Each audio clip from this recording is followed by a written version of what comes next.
PBB Club 2.0. Caprice ang daming humanga sa kanyang desisyon. Sa nakaraang episode ng Pinoy Big Brother Club 2.0, binigyan ng pagkakataon ang mga housemates na makinig sa mga komento ng outside world, positibo man o negatibo. Para sa iba, ito ay pagkakataon para malaman kung paano sila nakikita. Para sa ilan, pwedeng maging sandata. Para sa iba naman, maaaring maging sugat.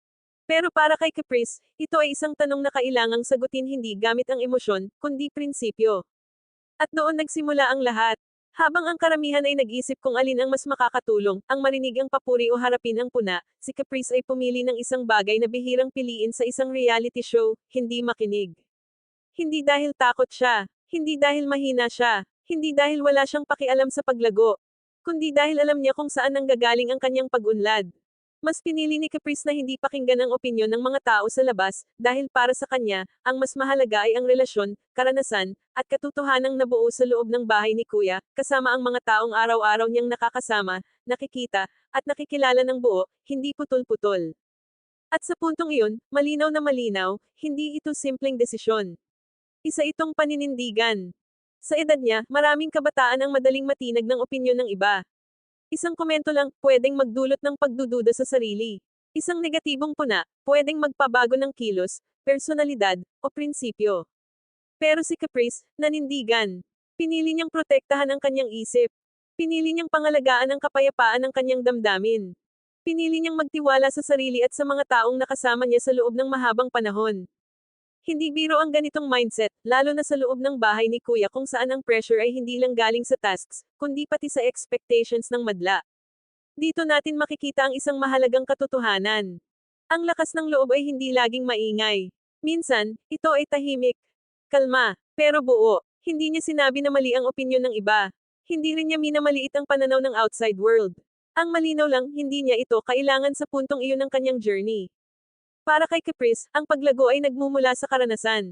Sa pagkakamaling siya mismo ang naka-experience. Sa relasyon na siya mismo ang bumuo. Hindi sa salitang narinig, kundi sa araw-araw na nakita at naramdaman. At doon siya hinangaan ng marami. Sa halip na baguhin ang sarili para umayon sa gusto ng madla, mas pinili niyang manatiling totoo. Hindi siya nag-adjust para magustuhan. Hindi siya nagbago para ma-validate. Iyan ang klase ng desisyon na bihirang makita, lalo na sa isang kompetisyon kung saan bawat galaw ay pwedeng makaapekto sa boto. Kung iisipin, mas safe, sana kung nakinig siya. Mas madali sanang i-align ang sarili sa gusto ng tao. Mas simple sanang mag-adjust. Pero hindi iyon ang pinili ni Caprice. At doon papasok ang mas malalim na punto. Ang tunay na, playing safe, ay ang pagsunod sa ingay. Ang tunay na tapang ay ang panindigan ng katahimikan kapag alam mong tama ka. Hindi lahat kayang gawin iyon. Ang ginawa ni Caprice ay hindi lang tungkol sa sarili niya. Isa rin itong pagpapakita ng respeto sa kanyang mga housemates. Sa halip na hayaang maimpluwensyahan ang opinyon ng mga taong hindi nila nakasama, mas pinili niyang igalang ang pinagsamahan nilang nabuo sa loob ng bahay. Sa isang banda, makikita mo rin ang pagpapalaki sa kanya, ang values na itinanim ng pamilya, ang pag-alala sa payo ng magulang, at ang malinaw na direksyon ng konsensya. Hindi siya sumagot para magpa-impress. Hindi siya nagsalita para pumalakpak ang madla. Sumagot siya dahil iyon ang totoo para sa kanya. At sa isang reality show na puno ng strategy, drama, at ingay, ang ganitong klaseng katotohanan ang pinakanakakabingi. Hindi man siya ang pinakamaingay sa bahay. Hindi man siya ang laging sentro ng eksena. Pero sa episode na ito, malinaw kung bakit maraming naniniwala na siya ay big winner material.